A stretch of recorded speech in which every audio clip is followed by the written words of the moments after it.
네, 저는 오늘 반전의 아둘람이란 제목으로 하나님의 말씀을 여러분들과 함께 나누고자 합니다. 어느 작은 교회에 목사님이 계셨습니다. 교회가 작다 보니 사람들이 떠날까봐 두려웠습니다. 그래서 떠나지 않게 하려고 신경 쓰고 애썼습니다. 그런데 애쓴다고 해서 떠날 사람이 안 떠나는 것도 아니고, 애쓴다고 안 떠날 사람이 떠날 것도 아니었습니다. 그런데 신기하게도 여러 번 경험했던 것이, 교인들이 떠날 때마다 하나님이 그 목사님을 몇 배로 축복해 주시더라는 것입니다. 신기했습니다. 처음에는 우연인 줄 알았습니다. 근데 그 일이 자꾸만 반복되니까, 사람들이 떠나면 하나님이 몇 배로 축복해 주시는구나. 왜지? 하나님이 목사님에게 하고 싶은 말이 있으셨던 것이었습니다. 사람들 눈치 보지 말고 말씀을 선포하라. 사람들 눈치 보지 말고 목회하라. 왜냐하면 너는 내가 책임질 것이기 때문에. 사람들이 떠나는 것이 전혀 아무런 영향도 없게 내가 만들어버릴 것이다. 너는 내가 책임진다. 눈치 보지 말고 목회하라. 내 인생에 고난이 찾아올 때는 하나님이 하고 싶은 말이 있다라는 뜻입니다. 하나님은 지금 또 우리를 만들어가고 계십니다.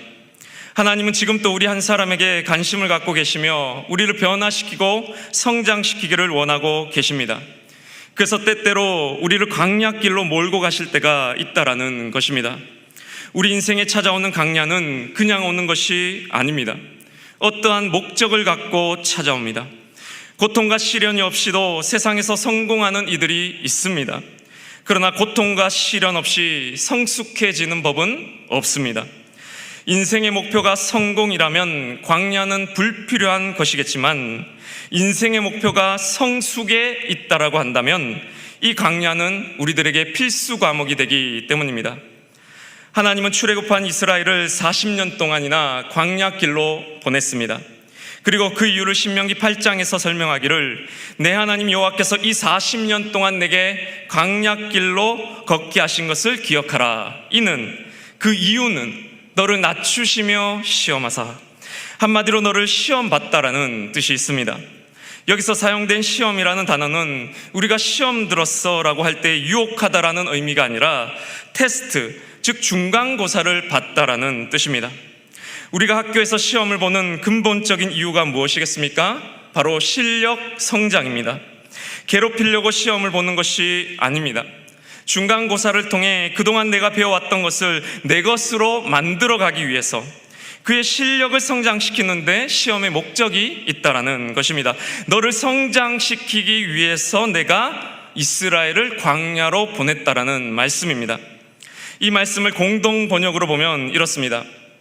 너희 하나님 야훼께서는 사람이 자기 자식을 잘되라고 고생시키듯이 그렇게 너희를 잘되라고 고생시킨 것이니 이를 마음에 새겨 두어라. 하나님이 자기 자식이 잘되라고 고생시키듯이 우리가 잘되게 하기 위해서, 우리를 변화되고 성숙하게 하기 위해서 때로는 우리에게 고난의 길을 허락하신다라는 말씀입니다. 그렇다면 우리가 그 광야에서 배워야 할 것이 무엇이겠습니까?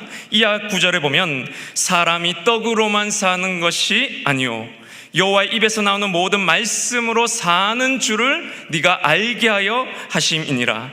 우리가 광야에서 배워야 할 한 가지는 바로 떡으로 살지 않고 말씀으로 사는 법, 즉 사는 법을 배우기 위함이라는 말씀입니다. 여기에 계신 사랑하는 성도 여러분, 여러분들은 하나님의 자녀이십니까? 여러분은 하나님의 자녀가 맞으십니까? 여러분 정말로 하나님의 아들이고, 여러분은 정말로 하나님의 딸이 맞으십니까? 여러분 정말로 하나님의 자녀가 맞으십니까? 그런데 왜 그렇게 사십니까? 그런데 왜 걱정하십니까? 그런데 왜 그렇게 염려하시고, 그런데 왜 그렇게 두려워하시고, 그런데 왜 그렇게 갈 바를 알지 못하는 사람처럼 불안해 하십니까? 하나님의 자녀는 내가 되었는데 하나님의 자녀로 사는 법을 배우지 못했기 때문입니다. 하나님의 자녀는 되었는데 여전히 떡으로 인생을 살아가고 있기 때문입니다. 여전히 육체로 살아가고 있다고요. 여전히 내가 주인 되어 내 힘으로, 내 육체의 능력으로 살아가고 있기 때문입니다. 하나님의 자녀는 떡으로, 육체로, 자신의 욕망과 힘으로 사는 자들이 아닙니다. 말씀으로 사는 자들이에요. 다시 말해 영으로 살아가는 사람들입니다. 내가 주인이 아니란 뜻입니다. 속사람으로 살아갑니다. 내 마음이 아니라 성령의 마음으로, 내 힘이 아니라 성령의 능력에 힘입어 살아가는 사람들이기 때문입니다. 그래서 오늘날 기독교의 가장 큰 문제점이 뭔지 아십니까? 누구는 세습이 가장 큰 문제다, 누구는 대형 교회가 문제다, 누구는 윤리의식이 문제다, 목사들의 부패가 문제다, 교회 세속화가 문제다라고 말하지만 그것이 아닙니다. 오늘날 교회의 가장 큰 문제는 육에 속한 그리스도인들이 생겨나기 시작했다라는 것입니다. 그리스도인의 의미가 곧 떡이 아닌 말씀으로, 육이 아닌 영으로, 겉사람이 아닌 속사람으로, 내가 아닌 내 안에 성령님을 주인으로 모시고 살아가는 사람들을 그리스도인이라고 하는 것인데, 오늘날 여전히 육체에 속하여 내가 주인 되어 살면서 육체의 욕망을 그대로 따라 살면서 교회만 다니는 그리스도인들, 저 교회 다니는데요, 그래서 어쩌라고요? 육에 속한 그리스도인들이 생겨나기 시작했다라는 것입니다. 그래서 하나님이 이스라엘을 40년 동안 진짜 그리스도인들이 되게 하기 위해서 그들을 광야길로 인도했다라는 말씀입니다.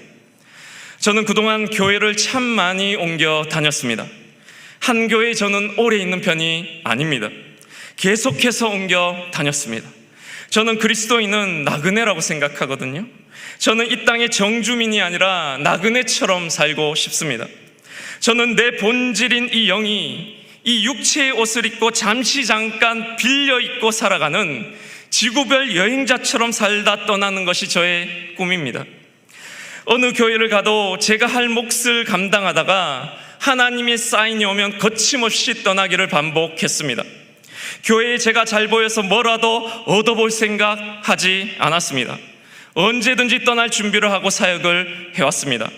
그래서 저는 면접을 볼 때마다 꼭 이런 질문을 많이 받았어요. 왜 떠났어요? 왜 여기 왔어요? 왜 직장 생활을 했어요? 왜 해외로 나갔어요? 왜 돌아왔어요? 그때마다 저의 대답은 한결 같았습니다. 저는 저를 변화시키기 위해 떠났습니다. 저는 저를 바꾸고 싶어 떠났습니다. 저는 제 자신을 바꾸는 게 목표입니다라고 대답했습니다. 저는 부목사입니다. 부목사의 목표가 뭘까요? 담임 목사가 되는 게 목표일까요? 저의 목표는 담임 목사가 되는 것이 아닙니다. 저의 목표는 담임 목사가 안 되어도 상관없는 사람이 되는 것이 저의 목표입니다. 그래서 아직도 가야 될 길이 너무나도 많은 거예요. 하나님은 지금 또 우리 한 사람 한 사람을 만들어가고 계십니다. 죽음도 두려워하지 않게 될 때까지 계속해서 비워지고 계속해서 내려놓아서 완전한 자유를 얻을 때까지 우리를 연단하고 성장시키기를 원하고 계신다라는 말씀입니다. 오늘 본문 1절은 이렇게 시작합니다. 그러므로 다윗이 그것을 떠나 아둘람 굴로 도망하매 그의 형제와 아버지 온 집이 듣고 그리로 내려가서 그에게 이르렀고, 여기 그러므로라고 시작하고 있습니다. 그러므로 다윗이 아둘람 굴로 도망갔다. 다윗이 아둘람 굴로 도망하게 된 이유가 바로 그 앞절에 나오는데, 그 앞절의 내용이 뭐냐면 다윗이 가드 왕 아기스를 두려워하여 그 앞에서 미친 채를 하며 침을 흘렸던 그 장면이 바로 앞에 나오고 있다라는 것입니다. 다윗의 인생 최악의 수모의 상황, 미친 채 연기를 하며 구차하게 생명을 부재했던 그 인생의 나락을 경험하고서는 그러므로 아둘람 굴로 도망하게 되었다는 말입니다. 그래서 이 아둘람이라는 단어는 인생에 있어 가장 큰 어둠을 뜻하는 단어입니다. 아둘람은 인생에 있어 가장 깊은 수렁을 의미합니다. 다윗의 인생에 있어 가장 힘들었던 것이 바로 이 아둘람이에요. 여러분의 인생의 아둘람은 어디셨습니까? 여러분, 터널과 동굴의 차이를 아십니까? 터널은 끝이 보여요. 어둡지만 계속 가다 보면 끝이 언젠가는 나옵니다. 그런데 동굴은 끝이 안 보이는 어둠입니다. 앞이 보이지 않는 거예요. 답이 없는 거예요. 사울은 자신을 죽이려고 쫓아오고 있지요. 할 수 없이 도망갔던 가드에서는 자신을 알아보고 죽이려고 하지요. 그래서 미친 채를 하며 도망한 곳이 기껏 아둘람 동굴 속이었다라는 말입니다. 얼마나 비참한 곳입니까? 얼마나 괴로운 곳이에요? 하지만 이 아둘람이라는 단어 뜻 안에는 피난처라는 뜻이 담겨 있습니다. 다윗은 아둘람으로 도망간 것이 아니었습니다. 바로 하나님의 품으로 피했던 것이었습니다. 다윗은 바로 이 아둘람에서 사는 법을 배웠고, 이 아둘람에서 이스라엘을 통치하는 지도자로 준비되고 있었습니다. 다윗은 이 아둘람에서 진짜 다윗으로 거듭나고 있었던 것이었습니다. 제가 서울의 한 교회에서 처음으로 교육전도사로 2년을 사역을 했었습니다. 그렇게 처음으로 교육전도사 2년의 사역을 마치고 이제 전임전도사 사역을 나갈 때가 되었습니다. 그래서 어디를 갈까 고민할 때 감사하게도 그 교회 담임 목사님께서 그 교회에서 전임 사역을 이어서 할 수 있도록 기회를 주셨습니다. 그런데 제가 저의 다음 사역지를 놓고 기도를 하는데 이상하게도 제 마음속에 어떤 음성이 들렸냐면 광야로 가라 라는 그런 마음이 드는 것이었습니다. 광야로 가라. 죽고자 하면 살 것이요 살고자 하면 죽을 것이라. 광야로 가라. 그래서 제가 그 교회를 떠나서 제 나름대로 가장 힘들어 보이는 교회를 찾고 또 찾아서 거기 이력서를 내고 지원을 하게 되었습니다. 서울의 한 작은 교회였는데 제가 그 교회에 가보니까 정말로 광야더라고요. 사택이 반지하의 단칸방이었는데 놀이터 옆에 가건물로 지어져 있었는데, 여러분 날개 달린 개미 아십니까? 여왕개미 같은 거. 여왕개미 같은 그 날개 달린 개미가 집안에서 나오기 시작하는데 정확하게 1시간에 100마리가 나오는 것이었습니다.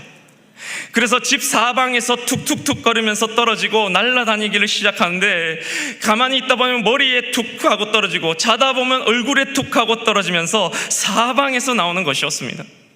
그리고 한 번은 벽에 안 보이던 낙서가 30cm 어떤 펜으로 그은 줄이 있길래 그 낙서를 지우려고 가까이 갔더니만 작은 개미가 벽에 줄지어서 가고 있는 것이었습니다.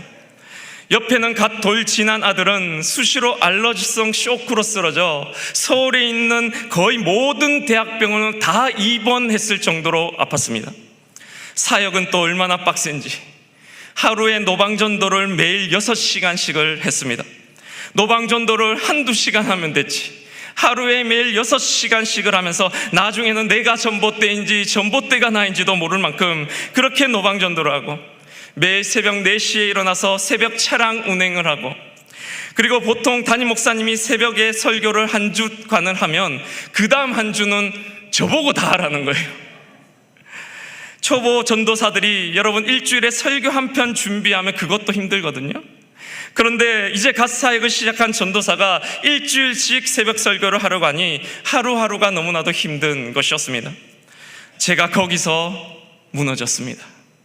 그 전까지만 해도 내가 이만하면 괜찮지, 이만하면 내 힘으로 사역할 수 있지 라고 생각했었습니다.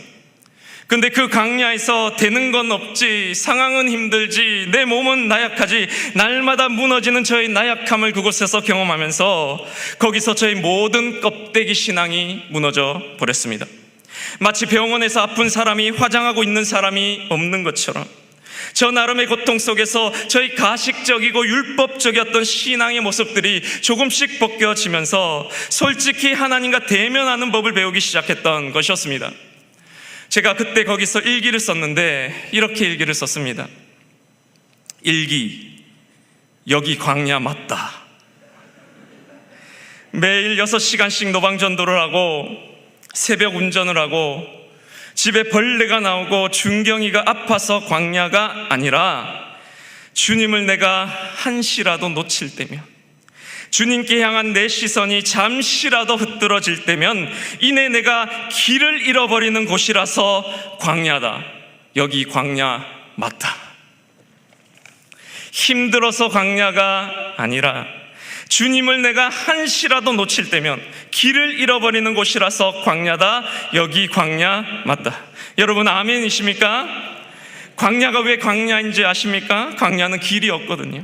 앞뒤 좌우가 다 모래와 흙먼지밖에 없는 곳입니다. 그래서 하늘을 바라볼 수밖에 없는 곳이 광야이며, 그래서 광야는 하나님을 만나기에 가장 적합한 장소인 것입니다. 모세는 왕궁에서 듣지 못했던 하나님의 음성을 미디안 광야에서 들었고, 야곱은 형 에서를 피해 달아나던 루스 광야에서 베델의 하나님을 만났습니다. 바울과 실라는 감옥에서 주님의 음성을 들었고, 요한은 기양지 밤모섬에서 하나님의 음성을 듣고 계시록을 썼던 것이었습니다. 요즘 저희 교회 문희성 목사님께서 담당하시는 3040이 굉장히 열심히 하는 것 같더라고요. 교회 학교 수련회 주방 봉사도 자발적으로 하시고, 얼마 전에 3040 주간 예배도 참 은혜롭게 드렸던 것 같습니다. 그때 3040이 여기 교회 앞에 나서 특순을 했잖아요.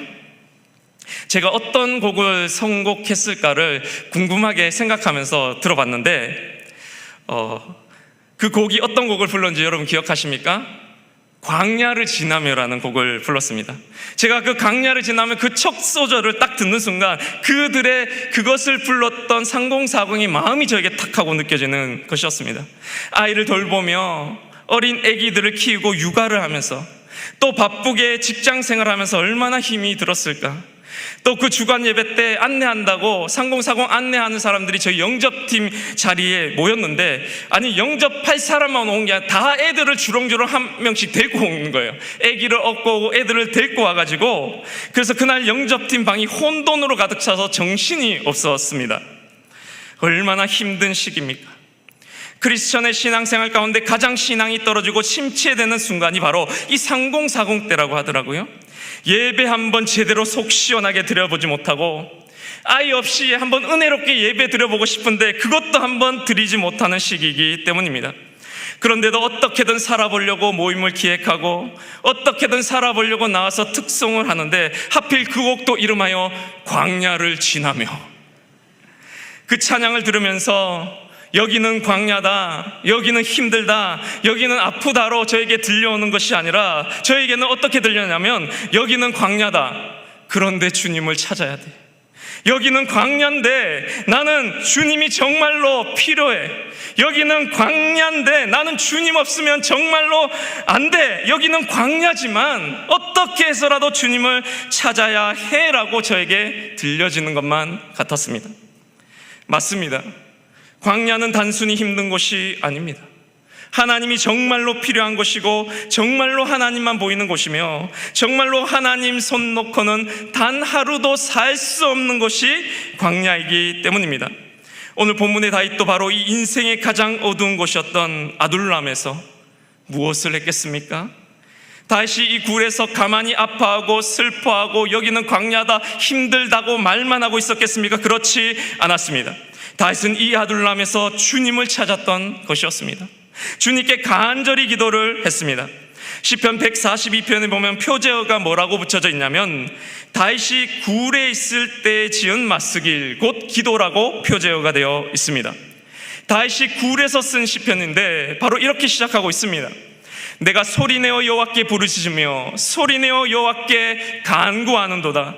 내가 내 원통함을 그의 앞에 토로하며 내 우환을 그 앞에 진술하는도다. 다윗은 그 아둘람 굴 속에서 하나님 앞에 기도했습니다. 그것도 소리내어 부르짖었다는 거예요. 원통함을 토로했다라는 거예요. 걱정과 근심을 하나님 앞에 진술했고 상한 마음을 목이 터져라 주님 앞에 외쳤다라는 말입니다. 누구에게요? 하나님께요. 고통이 그를 단순히 자라게 한 것이 아닙니다. 그 고통을 갖고 하나님 앞에 나아갔을 때, 문제와 아픔이 그를 단순히 자라게 한 게 아니에요. 문제와 아픔을 갖고 하나님 앞에 나아갔을 때 그는 하나님의 만지심을 경험하고 하나님의 다시 일으키심을 경험하게 된다라는 말씀입니다. 이 시편에서 가장 중요한 게 4절입니다. 우리 4절의 말씀을 다 같이 한번 읽어보겠습니다. 시작. 오른쪽을 살펴보소서. 나를 아는 이도 없고 나의 피난처도 없고 내 영혼을 돌보는 이도 없나이다. 아멘. 우리가 각자의 인생의 아둘람에서 배워야 하는 것이 바로 이것입니다. 이 구절을 한번 잘 보시기 바랍니다. 없고 없고 없다입니다.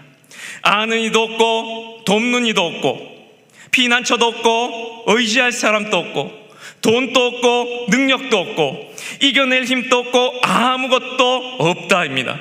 바로 내 자아가 완전히 죽어버렸다는 말입니다.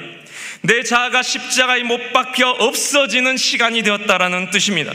내 자아가 다 산산조각나고 그동안 내가 믿고 의지하던 것들, 내가 붙잡을 만하다라고 생각했던 것들, 내가 믿을 만하다라고 생각했던 그 모든 것들이 그 고난의 불 앞에 없고 없어지는 시간이었다라는 뜻입니다. 그렇게 내가 없어지니까 누가 드러납니까? 그 다음 절이 뭔지 아십니까? 그 다음 절은 이렇게 말합니다. 주는 나의 피난처시요 주는 나의 살아있는 사람들의 땅에서 나의 분깃이니라. 주는 나의 피난처고 주는 나의 분깃이고 주는 나의 모든 것입니다. 주님이 바로 드러나게 되었다라는 뜻입니다. 비로소 하나님이 내 인생의 주인이 되셨다라는 뜻입니다. 믿음이, 내가 하나님을 붙잡는 것이 믿음이라고 한다면 고난은 하나님이 나를 붙잡고 계신 순간입니다. 그때부터 하나님이 다윗을 움직여가기 시작하는 거예요. 알고 보니 그때가 가장 강한 순간이었던 것입니다.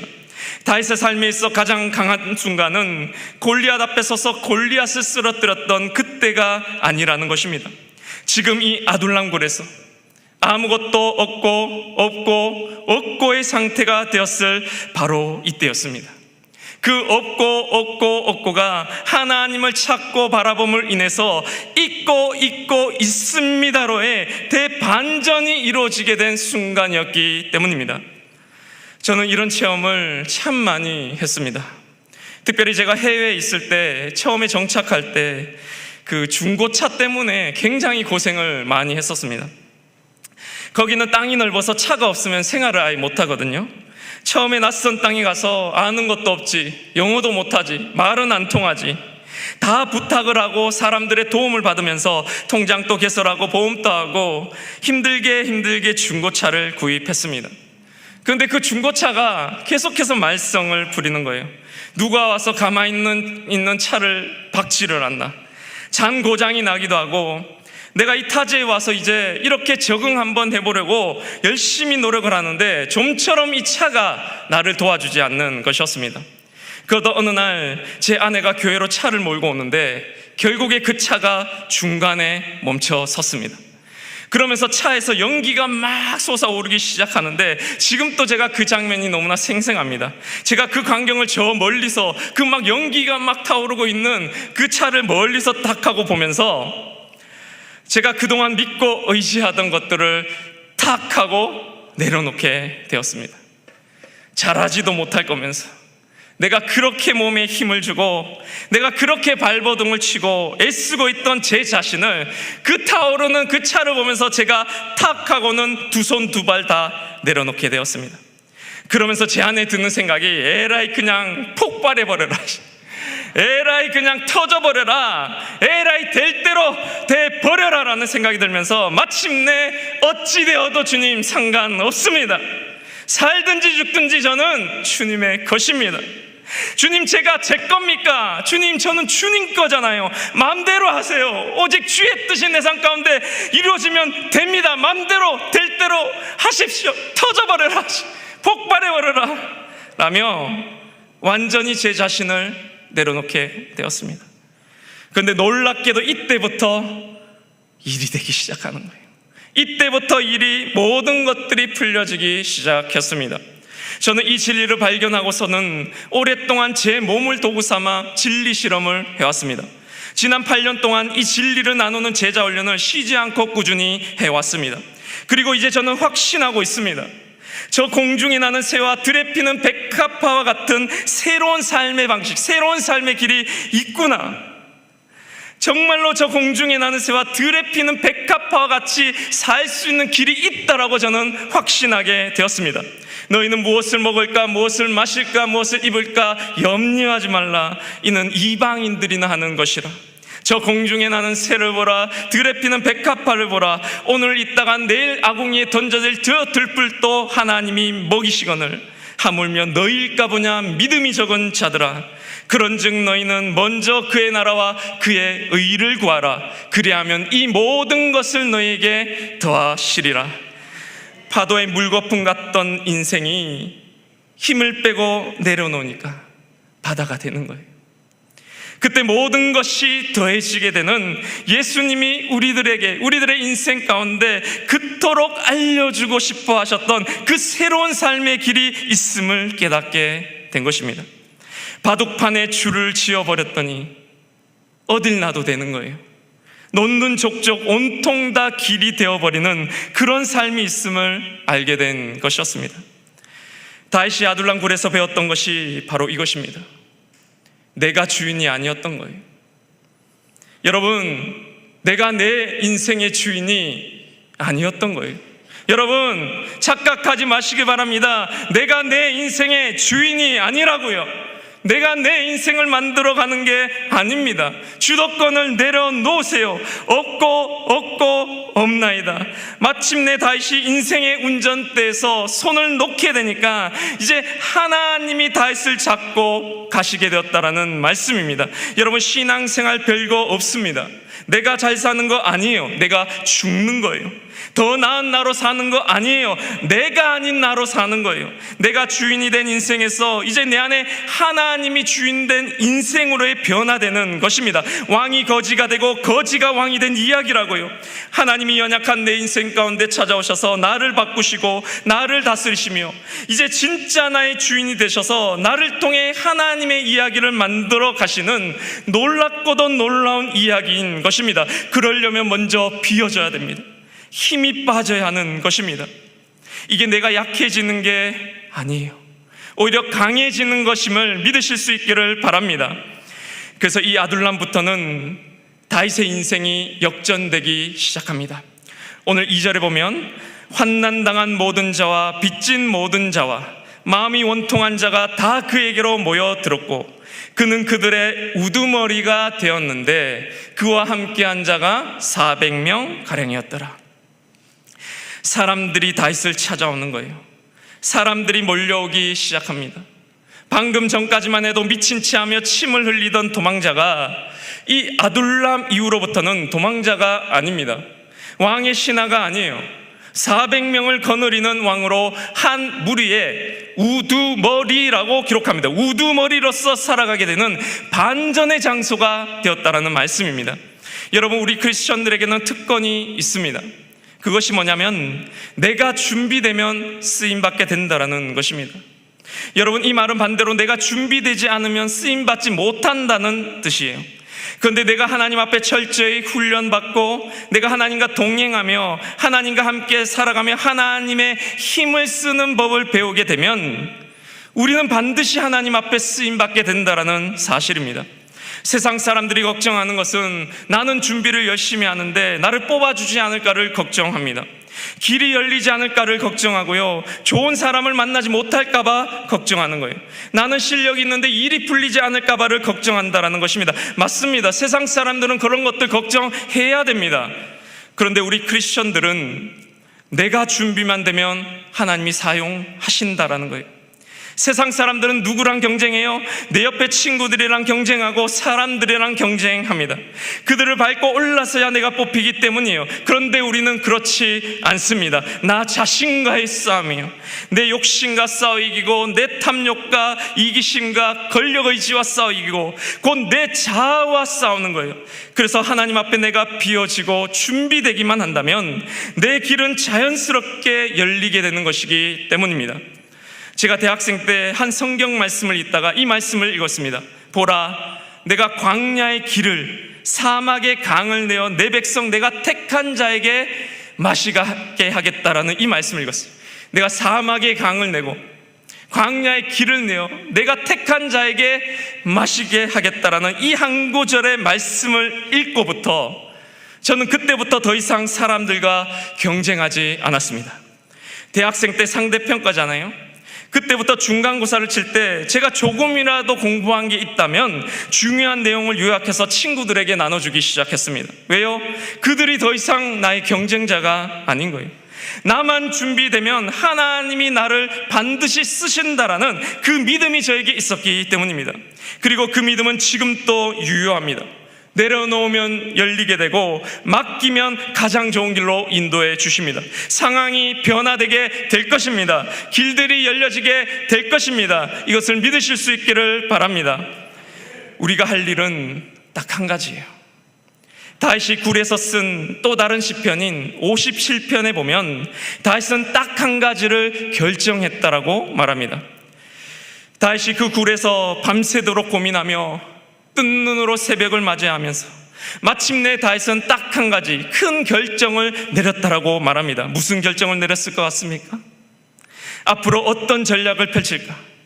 어떻게 내가 사울을 피해 다닐까? 아니면 이 400명을 데리고서 어디와 동맹을 맺으면 될까?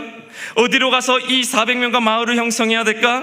사울을 어떻게 죽여 이 위기를 벗어나게 될까를 결정했을까요? 그것을 결정했다라는 말이 있을까요? 다윗이 밤새도록 고민하며 결정했던 한 가지는 바로 이것이었습니다. 시편 57편 7편의 말씀을 다 같이 우리 한 목소리로 읽어보겠습니다. 시작. 하나님이여, 내 마음이 확정되었고 내 마음이 확정되었사오니 내가 노래하고 내가 찬송하리이다. 아멘. 어떤 일이 일어날지라도 하나님을 찬양하겠습니다. 어떤 상황이 내 삶 가운데 펼쳐지고 어떤 어려움이 내 인생 가운데 닥친다 하더라도 저는 주님을 찬양하겠습니다. 살든지 죽든지 상관없습니다. 나는 주님의 것입니다. 나는 여전히 어떤 상황 가운데서도 주님을 찬양하기로 내 마음을 확정하고 또 확정했다라는 것입니다. 이런 사람이 누리는 자유를 아시겠습니까? 이것이 바로 다윗이 어둠의 시기를 통과했던 비결이었습니다. 아니, 이것이 바로 하나님이 광야를 통해 다윗에게 이루고자 하셨던, 하나님이 광야를 통해 다윗을 성숙시켜 나가셨던 계획이었습니다.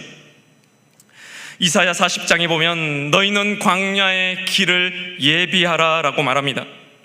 광야에서 우리가 해야 될 일은 내가 길을 찾는 게 아닙니다. 내가 스스로 길을 뚫고 내가 내 노력으로 살 길을 찾아 나서는 것이 아닙니다. 광야에서 길을 예비하라. 광야에서 길을 찾으라가 아니라 광야에서 길을 예비하라. 하나님이 오실 길을 예비하라는 것입니다. 하나님을 향해 너희 얼굴을 들고서 하나님이 내 안에 가득히 오시도록 그 길을 예비하라라는 뜻입니다. 내일 일은 모릅니다. 그런데 딱 하나 확실한 게 있습니다. 바로 나를 붙들고 계시는 주님의 손은 확실하다는 거예요. 그 확실한 것만을 내가 붙잡겠다라는 뜻입니다. 내일은 몰라요. 앞날은 알 수 없습니다. 미래 모르겠습니다. 질병은 어떻게 될지 모르겠고 관계는 어떻게 변할지 모르겠고 내 자식들, 내 사업, 내 미래는 어떻게 될지 모르겠는데 그 불확실한 것을 바라보는 것이 아니라 확실한 것, 확실한 분, 지금 또 나와 함께 하시는, 지금 또 나를 여전히 사랑하시고 나를 붙잡고 계시는 그 주님만을 바라보겠다라는 고백인 것입니다. 그리하여 지금의 고난과 아픔의 시간이 나를 죽이는 시간이 아니라 나를 성숙시키는 시간이 되고 내 자아가 없고 없어지며 반대로 내 안에 주님은 있고 있어지는 대반전의 아둘람을 이뤄가시는 경기중앙교회 모든 성도님들 되시길 간절히 바랍니다.